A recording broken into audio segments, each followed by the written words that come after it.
Doctors की college life खट्टे मीठे एहसासों के साथ शुरू होती है और कॉलेज खत्म होने के बाद अपने पीछे एक प्यारा सा इतिहास छोड़ जाती है। एक तरफ जहां डॉक्टर बनने का जोश होता है तो दूसरी तरफ असाइनमेंट का प्रेशर और वर्कलोड होता है। और ये प्रेशर बिल्कुल नासा के मिशन मंगल जैसा होता है। और इसी प्रेशर को लेकर जहां हम एक डिपार्टमेंट से दूसरे डिपार्टमेंट की दौड़ लगा ही रहे थे कि हमारे क्लास बंक भी स्टार्ट हो गए। और ये क्लास बंक हिरोशिमा और नागासाकी में गिरे हुए न्यूक्लियर वेपन से कम खतरनाक नहीं थे।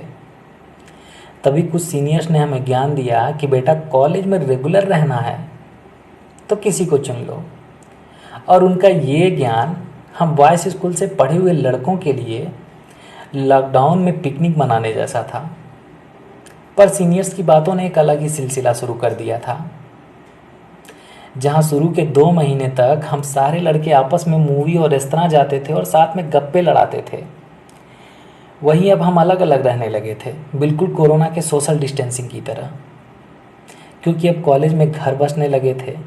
फिर क्या था, जिन्हें एनाटॉमी नहीं समझ में आती थी अब वो प्यार को समझने लगे थे। और यहाँ हमें एक बात भी समझ में आई, डॉक्टर्स के पिछवाड़े में कोरोना नाम का वायरस होता है जो लड़की मिलने के बाद एक्टिवेट हो जाता है। फिजियोलॉजी में फिजियो और बायोकेमिस्ट्री में केमिस्ट्री साफ नज़र आ रही थी, पर कुछ बंदे कसम खा के बैठे थे उन्हें तो सिंगल ही रहना है। और उनको देख के ऐसा लग रहा था जैसे नासा के मिशन मंगल में पानी ढूंढने की जिम्मेदारी इन्हीं की है। पर सबसे ज़्यादा गठबंधन DADH के क्लास में होता है।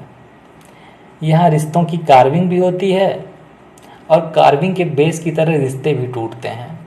और टूटे हुए दिलों की हालत रिफ्यूजी कैंप के उन रिफ्यूजियों की तरह हो जाती है जो लाइब्रेरी के कोने में बैठ के बस विधवा विलाप करते हैं। पर प्रास्तों की पोस्टिंग बहुत ही अच्छी होती है। वो टूथ अरेंजमेंट के साथ साथ रिश्तों को भी अरेंज करके रखती है, क्योंकि यहाँ काम कठिन होता है। यहाँ रिश्ते एक दूसरे के लगाव से ज़्यादा मजबूरी बन जाती हैं, बिल्कुल फेविकोल की तरह पकड़े रहना, छोड़ना नहीं जब तक कि काम ना निकल जाए। कुछ रिश्ते माइक्रोबायोलॉजी की तरह बिल्कुल फैकल्टेटिव पैरासाइट हो गए थे और उन रिश्तों की खूबसूरती बिल्कुल बबूल टूथपेस्ट की तरह से था, बाहर से सुंदर, सड़ा हुआ अंदर। हाँ, कुछ उम्मीद पैथों से थी, पर यहाँ भी लोगों के नेचर की तरह उनके ब्लड ग्रुप पॉजिटिव और निगेटिव आ रहे थे जो उनको नेचर को डिफाइन कर रहे थे। अब प्यार में इतना म्यूटेशन हो रहा था तो एक बात तो पक्की हो गई कि इस प्यार नाम के वायरस की वैक्सीन बना पाना मुश्किल नहीं, नामुमकिन है।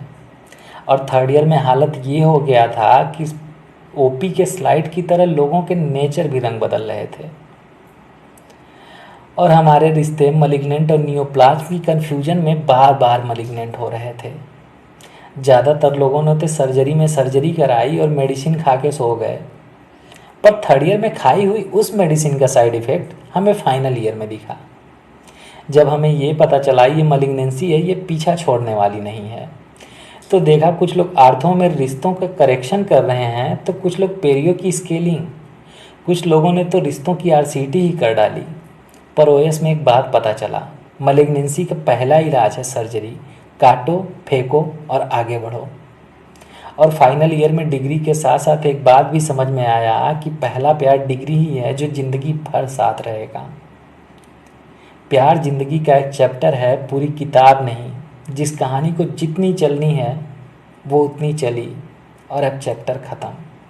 और कॉलेज ख़त्म होने के साथ साथ एक बात भी समझ में आ गया, कॉलेज का प्यार बिल्कुल कोरोना की तरह से होता है।